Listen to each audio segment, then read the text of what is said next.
In the summer of 2011, the United States came dangerously close to running out of money.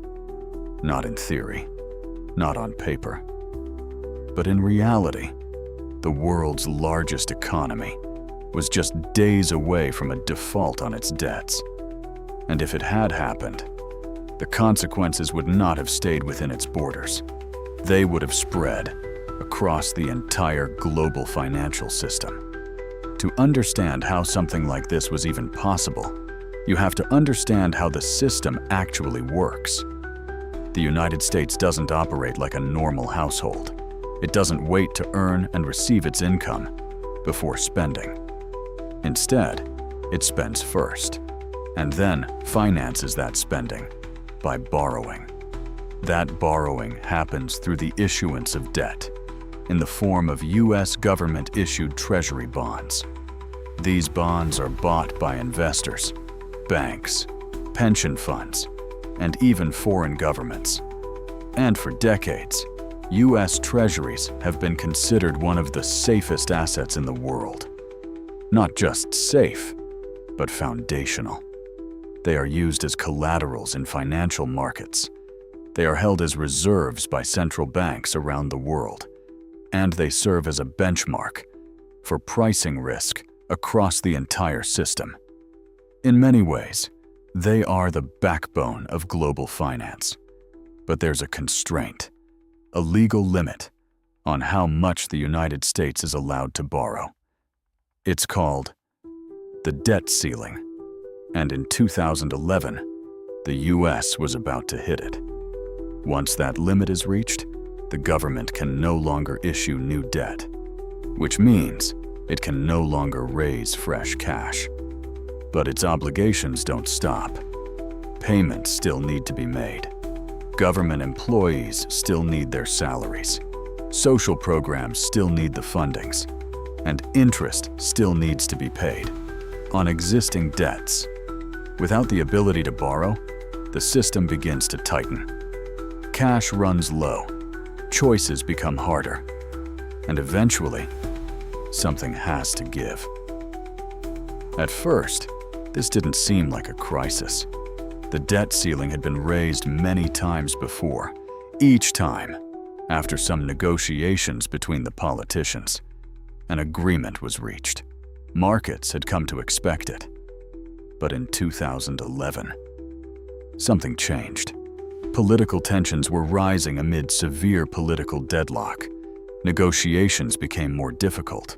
Positions hardened. And what had once been a routine of raising the debt ceiling limit started to look uncertain. As the deadline approached, the possibility of default was no longer unthinkable, and markets began to react. Volatility increased. Confidence started to weaken. Because a US default isn't just another financial event, it challenges one of the most important assumptions in the entire system. That US government debt is risk-free. If that assumption breaks, even slightly, the consequences cascade.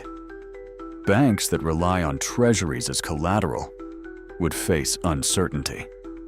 Markets that use them to price risk would need to adjust instantly, and institutions around the world, holding trillions in reserves, would be forced to reassess their positions.